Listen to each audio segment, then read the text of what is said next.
Before I play Impressions of New York for you, I wanted to let you know how the piece came to be written and also to give you a few musical insights into it.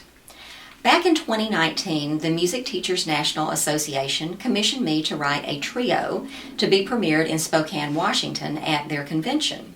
And I wrote Impressions of New York. The instrumentation was viola, cello, and piano. And at the convention, my editor, Charmaine, and my husband, Richard, both said, you should write this out for solo piano. It took me a while to do it, but now we have Impressions of New York, a jazz sonatina. And it has that title because you will hear a thread of jazz running all through the three movements of the piece. If we begin with Strolling the Upper West Side, what I had in mind here is a very beautiful, posh neighborhood. Perhaps walking down the street on a beautiful summer day, the trees overhanging where you're walking, and people are dressed very nicely. Maybe they're out taking their little dog for a walk. It has a very sophisticated air to it. It begins with a rubato, free introduction, but the main body of the piece is in strict tempo. And then that freedom comes back at the very end, so it kind of comes full circle. For the second movement, Midnight in Brooklyn, we cross the bridge over into a grittier neighborhood.